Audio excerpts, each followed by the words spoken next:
இப்போ சாதனையை செய்த காரணத்தால் இப்போ போன தேர்தலில் நாங்கள் போய் சட்டமன்ற தேர்தலில் நாங்கள் ஓட்டு கேட்க போகலாம். நாங்கள் போனால் போன தடவை ஓட்டு கேட்க போனால் நாங்கள் பயந்துட்டு போவோம். அது யாரை ஏசுன்னு தெரியாது. நம்மளும் ஏசுவோம் போங்க. அது ஏன்னா அதிமுக ஆட்சியில் உண்மை செய்யலை.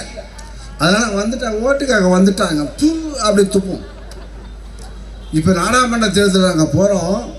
எல்லாம் வரவேற்கின்ற தாய்மாரில் எல்லாம் வரவேற்கு எப்படி காரணம் இப்போ வரவேற்கு இவ்வளோ சாதனையை செய்த காரணத்தால் தான் இப்போ இந்த அளவுக்கு பெருந்திரளாக தாய்மார்கள் இங்கே கூடியிருக்கின்றார்கள். நம்முடைய முதலமைச்சர் சொல்ல போனால் இங்கே அண்ணன் சுந்தர் சொன்னார், வடக்கே வாழ்கிற அண்ணா சொன்னார், வடக்கே வாழ்கிறது தெற்கே தேயுதுன்னு சொன்னாங்க. இப்போ வடக்கே இப்போ நம்முடைய ஆட்சிகள் வந்த காரணத்தால் தான், திமுக ஆட்சி வந்த காரணத்தால் தான் தெற்கே வாழ்கிறது வடக்கே தேய்கிறது. வடக்கா உள்ளவன் இங்கே டேபிள் துடைக்க வரான். இங்கே ஃபாதர்லாம் வந்திருக்காங்க. வடக்கே உள்ளவன் இங்கே இப்போ டேபிள் துடைக்க வராங்க. எதுக்கு வரான்? அவன் ஹிந்தி பேசுறதுனால இங்கே ஹிந்தியை மட்டும் அவன் கொண்டு படித்த காரணத்தாலே அவன் இங்கே வேலை வாய்ப்பு இல்லாமல் நம்ம இங்கே கட்டட தொழிலாளியாக இங்கே டேபிள் துடைக்கின்றாங்க, பானிபூரி விற்கின்றாங்க. இங்கே வரான். நம்ம நாட்டு பசங்களாம் எங்கே போயிருக்காங்க? வெளிநாடுக்கு போயிருக்காங்க. இப்போ வெளிநாடுகள் போய் கோடி கோடியாக சம்பாதிக்கக்கூடிய ஒரு வாய்ப்பை நம்முடைய தமிழ் மொழி இருந்த காரணத்தால் 2 மொழிக்கு 2 மொழி கொள்கை நாம் ஆங்கிலம் படித்த காரணத்தாலே இங்கே டெல்லி, இங்கே லண்டன், அமெரிக்காவுக்கு போகிற எல்லா கிராமத்தை இங்கே சார்ந்தவர்கள்லாம் இங்கே வெளிநாடு சென்று படிக்க வேலை வாய்ப்பு பெறக்கூடிய கம்ப்யூட்டர் பயிற்சியை ஊக்குவித்த காரணத்தால் கம்ப்யூட்டர் படிக்கக்கூடிய வாய்ப்பை கலைஞர் அவர் உருவாக்கி கொடுத்தார்.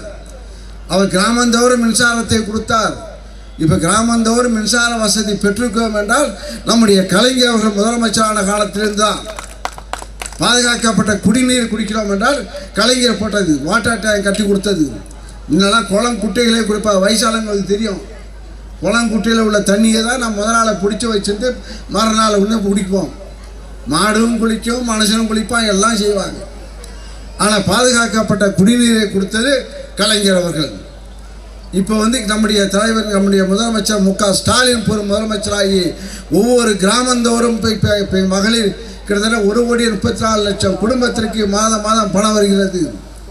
கிட்டத்தட்ட பல திட்டங்கள் மூலமாக கிட்டத்தட்ட 2,14,00,000 குடும்பத்திற்கு பணம் பயன் வந்து கொண்டிருக்கிறது.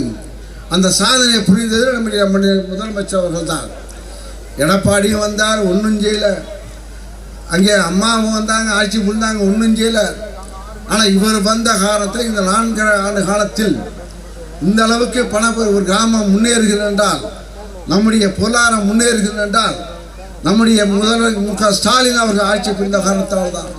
இன்னும் கிராமந்தோறும் சிமெண்ட் சாலை போடுகின்ற திட்டம், கலைஞர் உருவாக்கிய திட்டம், அதே கிராமத்தில் உள்ள நல்ல சாலைகளில் நடக்கிறதுனால கலைஞர் போட்ட திட்டத்தினால அங்கே கிராமம் வளர்ச்சி பெற்றது.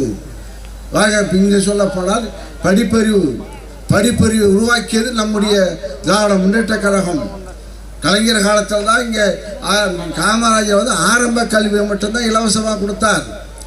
அதற்கு பிறகு கலைஞர் அவர்கள் முதலமைச்சரான பிறகுதான் அவர் கல்லூரி கல்வி, அதே போல் பள்ளி கல்வி, கல்லூரி கல்வி இலவசமாக கொடுத்த காலத்தில் தான் நம்முடைய மாணவர்கள்லாம் இங்கே அவர்கள் பொருளாதாரம் பெறுகின்ற அளவுக்கு அங்கே அறிவாளியாக இருக்கிறார்கள்.